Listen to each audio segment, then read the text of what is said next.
Sustain267. Welcome to the Sustain267 Podcast, where we host conversations on different issues affecting climate change in Botswana and the rest of Africa. I am your host, Patukili. A few weeks ago, I came across an article that piqued my interest by Dr Rose Mwebaza, titled Greener Africa: Women, the Face of a Digital and Green Revolution. I then reached out to her so we could have a conversation about it and the possibility of realizing the aspirations mentioned in the article.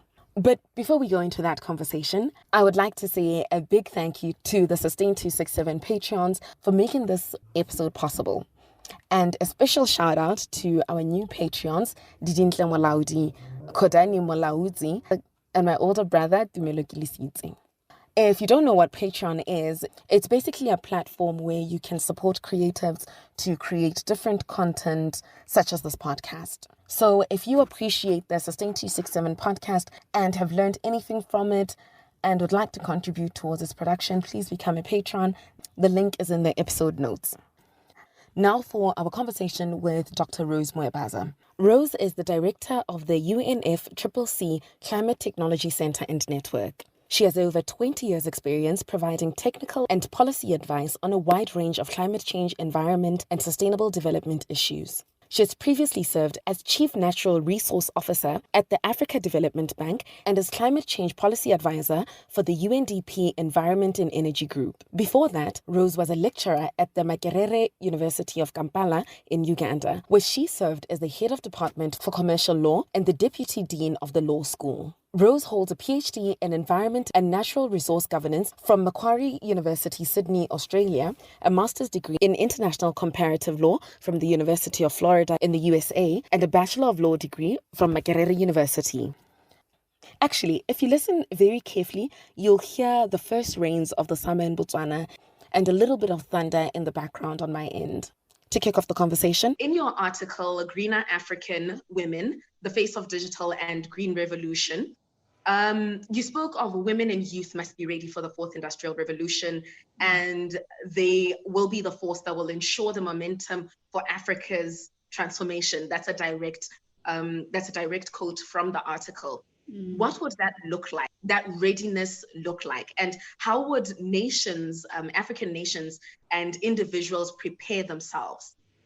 So I think Africa is in a unique position globally right now. And if we recognize that position gives us a lot of leverage and potential that can be harnessed, we stand to gain and the future is bright. I'll give you an example. Generally, the percentage of women to men is, let's say, 50 or 51. So that's already half the population of Africa. But if you add the young people, Africa is a young continent. It's over 70% of our population. So in reality, if we are to transform Africa, because now we really can't grow in small spurts and, small forms, we have to grow dramatically. The future lies in the women and the young people of the continent. So when you ask the question, I think, what does this look like? What does readiness look like for women on the continent? What I see as particularly important for digitization generally, but also for the fourth industrial revolution, is that there are opportunities across the board for very highly educated, qualified people who can engage at the highest level. So in things like big data and analytics or, additive manufacturing, augmented reality. But the beauty of digital technology is that it can also be done at the most basic level and it can be transformational. So the idea is to demystify it. That there's a whole range, the spectrum is available, the spectrum of engagement is available from the lowest to the highest. I'll give you an example. So if you're a young lady or engaged in any form of STEM, science, scientifically based discipline, you can go for big data, the things I've mentioned, additive manufacturing, augmented reality, robotics. But you could be my 87-year-old mother sitting in Uganda on a smartphone, and you're using digital platforms like she does to pay for her pharmaceuticals. It's COVID times now. She can't travel, so she orders her pharmaceuticals on a digital app. She orders her groceries that gets delivered on a digital app. And then she sells her produce on the farm on a digital app and they pick them up. This is an 87-year-old woman who at her time didn't have the privilege of going into engineering school to become whatever she wanted. But we also have young women who are robotic engineers, who are big data specialists, who are engaging on augmented reality. So for me, I see digitization as a great equalizer, as a bearer of opportunity across the spectrum. So in East Africa, but also in Southern Africa, where you come from, we've seen how fintech, as we call it, has really revolutionized the digital platforms and made available access to resources, to services, to markets and e-commerce for women in ways we would have never imagined 10 years ago. I know, so from women selling, in East Africa, we call them mamboga, selling vegetables, tomatoes, onions, spinach, the things we eat, to women selling high-end fashion designer products online, to women selling content. So it's available to everybody. And for me, that is the beauty. And so when you ask the question, to go back to what does readiness look like, literacy and education. So a woman who has never had formal education can avail herself of digital technology. It's a great equalizer. But also formal education for young women, that is very important. We need more women in these spaces. I often see it as not only the sole woman, but the only woman of color, or the only woman of African descent, like actual African. So there are so many opportunities and so many places for women in Africa to go, so many seats and tables to sit at, and that we have to pursue. The other thing is access. The cost of data in Africa is still high in many countries. For you to conduct this interview live, it's a rather expensive thing in Africa. In many countries, people still pay for data bundles and it costs a lot of money, and you really have to plan how you're going to spend your time online in a very productive way. So to go back to the example of my mother, she can't have access to the internet 24 hours a day. She understands, so she spends a set amount online to do the things she needs to do. So she has to manage her time and how she uses it to get the services she does. But ideally, for the younger women, this is a place of knowledge, of learning, of business, of every opportunity. There should be access to full-time internet. It's not a privilege, it should be a right, because it enables education, it enables access to everything that we need. So the cost of data, that is important. It becomes a public good, something that our governments should invest in, along with the infrastructure that is needed. I think for a few years there, we thought in Africa, the internet was a luxury, something for the rich and middle class and for young kids to play around with. But we now know better, it's not. So there must be real investment as a public good in the infrastructure to bring the internet to the people, to everybody, and also to reduce the cost of data so that people have access to this as a public good. So those are some of the first things maybe I'd like to talk to you about generally on that issue. Yeah.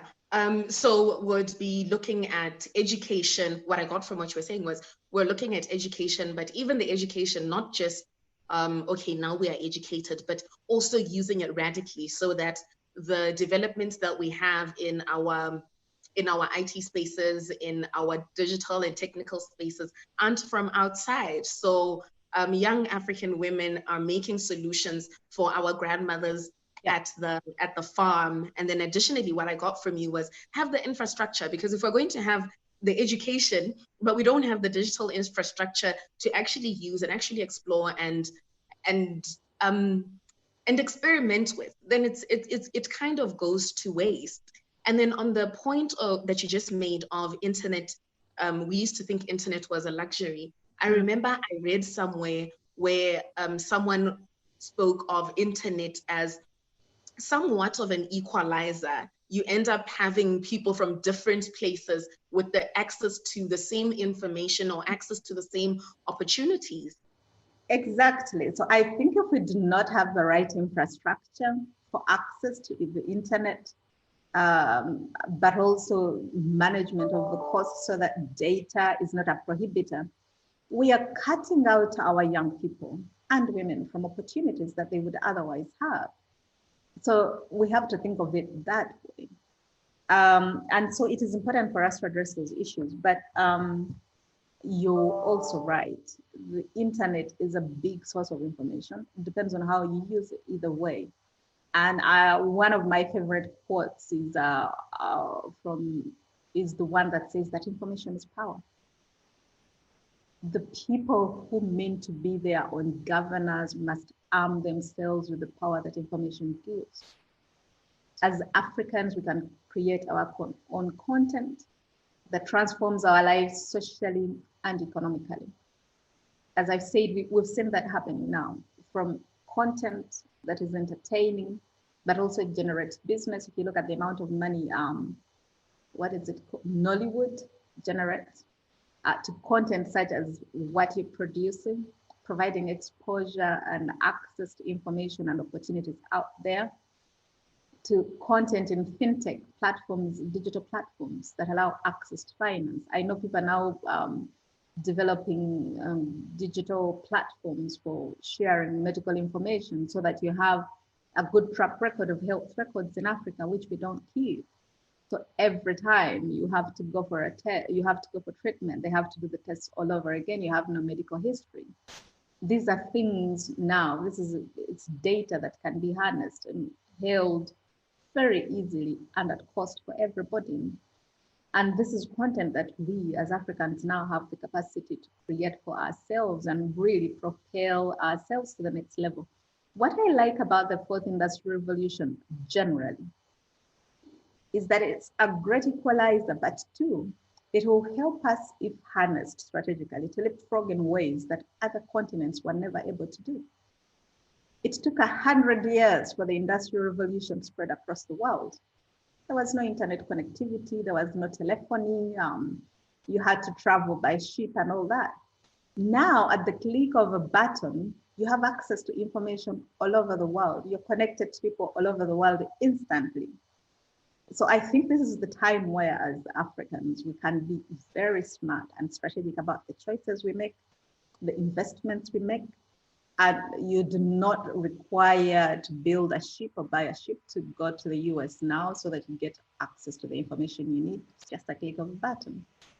It's how you view it. I think you're a good example of that. You could sit home over the pandemic and cry about how unfortunate this year has been, and it really has, or you can use it for good. Connect people, connect information, connect ideas, and that is how we need to view it. Speaking of starting from the basics and minimals, the only other thing now is you're at the mercy of nature. So today we've been blessed enough to have a lot of rain. I think these are our first rains of the summer. And I don't know if you can hear it, but there's some rain sounds in the background. Can you hear that? Oh, I love the sound of African rain on there. So our interview is going to be awesome because then we have some rain in the background. But taking it back to the point that you made of women being cut out from opportunities because of certain access. Dr. Ngozi Okonjo-Iweala, yes, said that the areas of clean energy, food production, ecosystem restoration, and protection projects are areas that in sub-Saharan Africa are projected to generate $320 billion. You also mentioned this in your article by the year 2030. How do we prepare women to take up a bigger portion of that 320 billion US dollars, because that is a lot of money. So how do women get involved beyond just participating at sustenance level? Instead of being the foot soldiers, how do they become the major players? I like her very much. She's Dr. Ikondo. She's an accomplished woman, and I think her life experiences speak to the fact that she harnessed the results of the opportunities she took in life. We must give credit to that as women. But the important point she makes that we must all acknowledge. Think about it in Africa. Africa is still literally, even though this is often said figuratively, a dark continent, in that access to lighting, especially rural electrification, is still very low in many countries.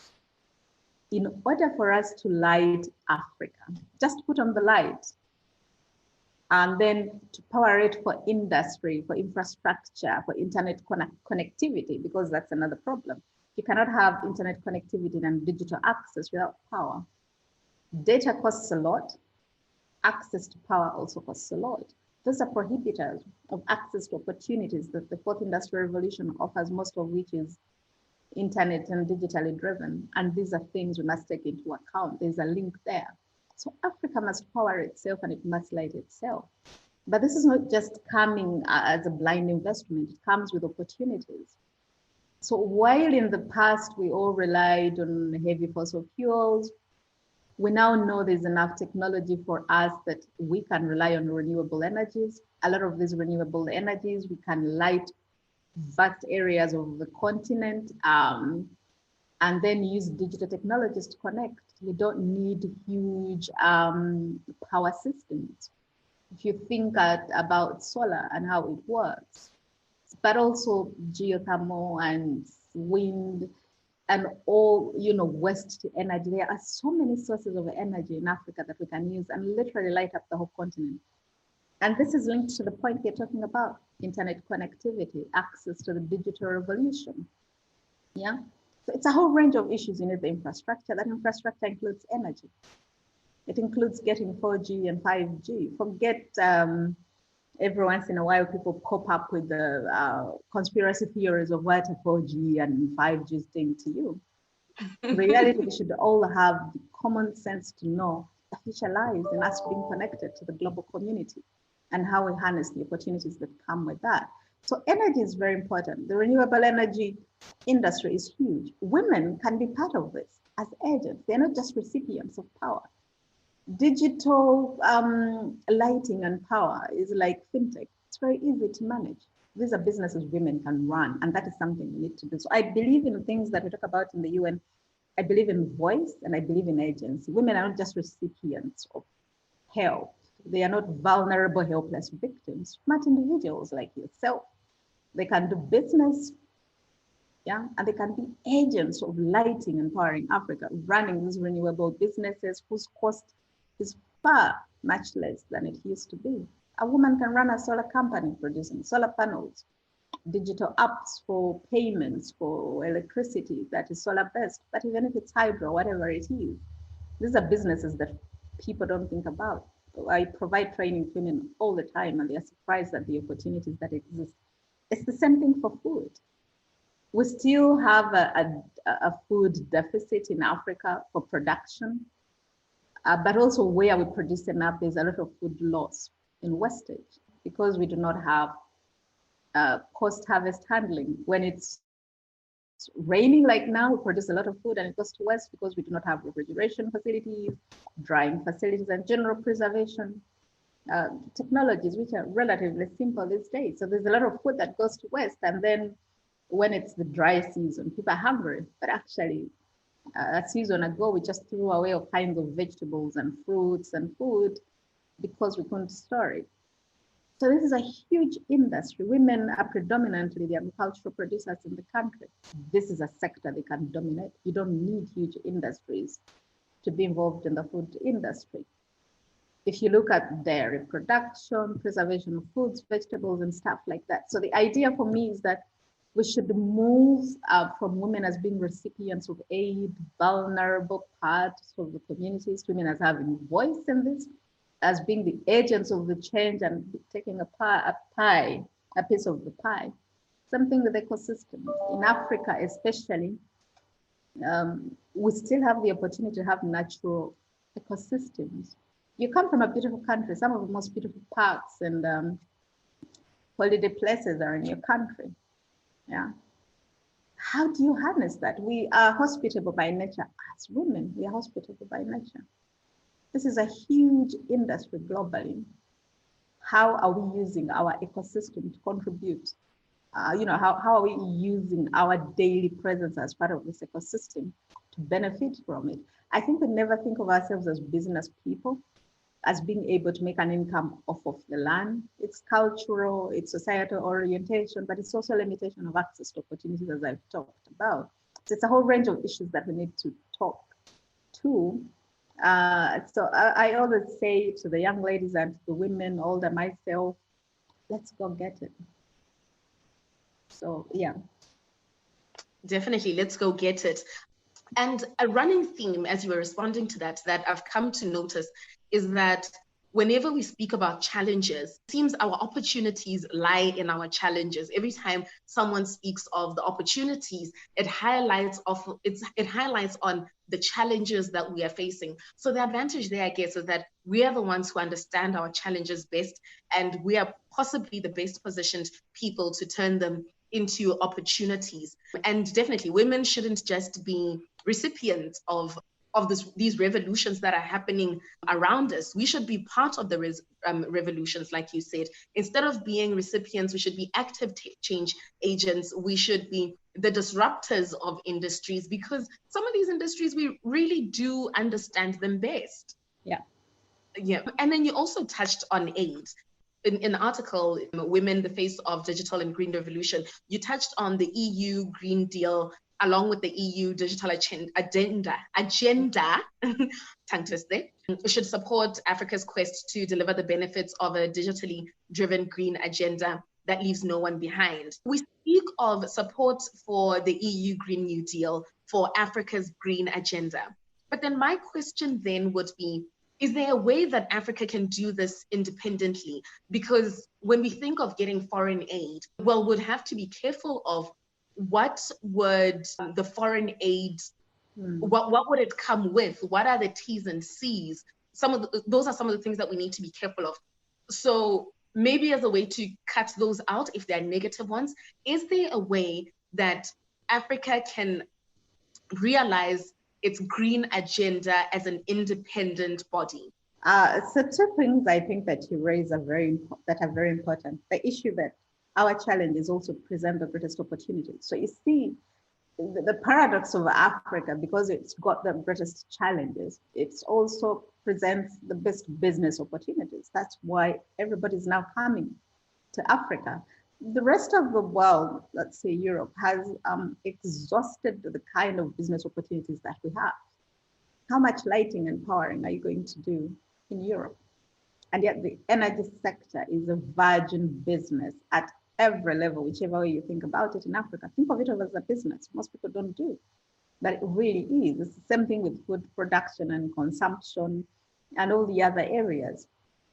So that is how we need to think about it, that our challenges are actually the biggest business opportunities. And how we choose to address them is going to be the source of our success.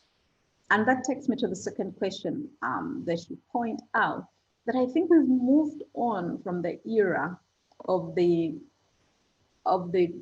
Africa being the beneficiary of benevolence from the rest of the world. Part of having voice and the agency is Africa coming to the table as a partner in development. We have the opportunities, we have the resources, we have the challenges that create the business opportunities. Think of the energy deficit in Africa as a business opportunity. Yeah, so you're not necessarily benefiting from benevolence. You're creating a huge opportunity to create business with over 600 million people. So it's a mindset among ourselves that we must disabuse ourselves of. Nobody's coming and giving you handouts.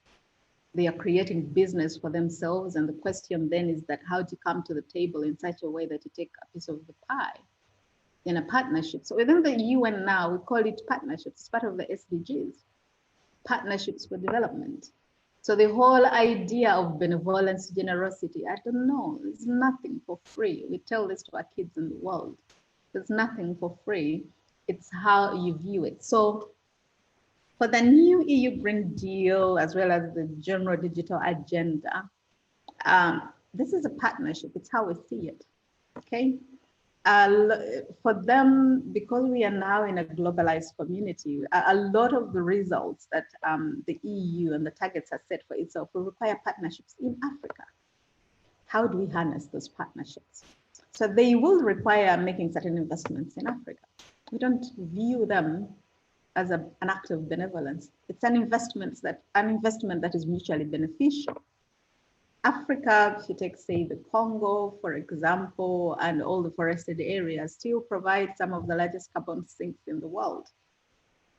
So that is a service that we offer to the global commons, providing a carbon sink. So when people make green investments in Africa, whether it's for renewable energy or climate-smart agriculture, it's not necessarily an act of benevolence.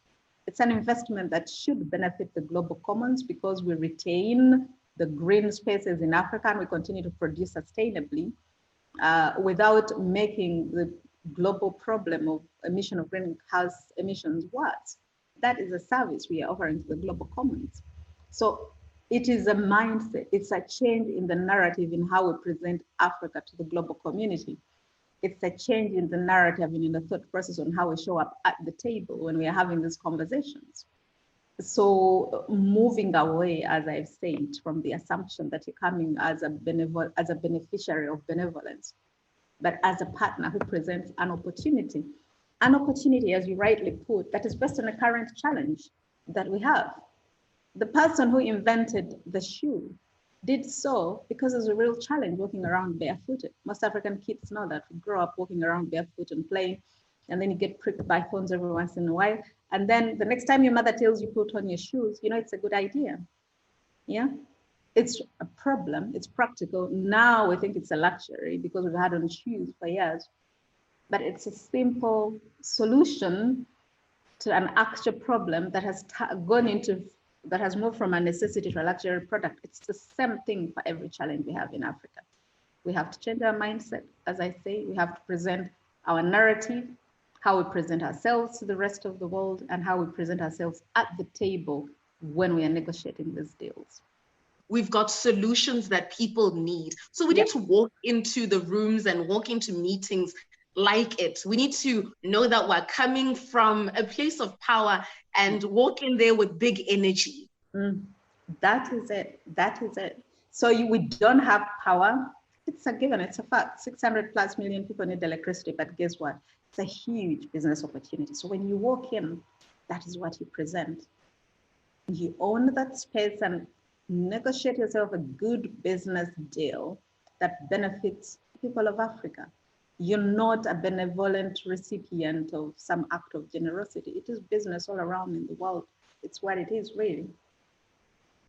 As we're drawing towards the end of our conversation and taking it back to the article on women being the face of a digital and green revolution, you spoke of women bringing new perspectives and innovations in identifying and implementing solutions, especially within the digital space. So this is now then bringing it back to Africa, but not only Africa, but back to African women. But you also spoke of the exclusion of women. And then my thoughts would be, before we say, okay, let's just bring in the women and they'll come in with the perspectives, maybe let's look at the roots. Why are women being excluded? Because earlier you did say that you are in a lot of rooms where you're the only woman of color, where you're the only woman of African descent. Why are they being excluded in your experience? Yeah, I think I did allude to this before. It's a combination of things. I think it's a bit of our culture. It's a bit of how we are socialized. it's also generational. I think increasingly we are moving away from that. I'll explain. So my mother at 87, when she was growing up, she could only go to finishing school. Most kids, your generation, don't know the concept of finishing school. This is where girls, the only level of education that my mother was expected to achieve is to go to finishing school. You are taught to be a lady, to look after the home and to look after the family. And that was the extent of your education. It was really preparing you to be a wife and a good mother. So she went to finishing school. But she was a smart woman who desired to have a much better education. Her brothers went on to have a better education. But she determined that her daughters would have a better education. So it's generation, it's that cultural, and socialization of girls. Increasingly, we now know better that girls can do just as well in all fields. Because even when girls started having education, they'll tell them, well, you can only be in the care industry. There's nothing wrong with that. There's nothing absolutely wrong with a girl being, an aeronautic engineer, a data analyst, or whatever it is that they want to do, and all the hard sciences, or being a lawyer. So it's the culture, it is the socialization. There was even a real stigma attached to women in the professions. Oh, now she's acting like a man. Even at the time I went to school, I remember someone distinctly telling me that that's such a male-dominated field. As a woman, maybe you should consider teaching. That's more feminine. And we all love our teachers. I did teach at a university for many years, so I'm an academic. The point is, it's the culture, it's the socialization that limits women's opportunities. But then it's also the investment that is made in women at family, at community, but also at national level. In communities and societies where resources are scarce, where is the first investment made? In the boy child, and the presumption that, well, what is the role of the girl in the family and in the community? Should be married off and bear a few children. The two are not mutually exclusive. You can be a highly accomplished professional woman and still raise a family. It's possible. But all those are the imperatives. At national level, it is in the policies that limit women. You cannot open an account without your husband's permission or a male relative, or you cannot own land. And all those limit opportunities for women and opportunities for access to resources. You see, and it is important that we address all these across the divide. And what people don't realize is that women are as the progenitors of society. They bear the children. Women are the guarantors of food security and nutrition at household and community level because they feed the family. But we also know now from science and statistics that for every dollar you invest in a woman, you get more in health, in education, because they're more likely to invest in their children, in their health, their education, but also their immediate family and their community. So it's a real return on investment, whichever way you look at it. So we need action to address all those prohibitors at different levels.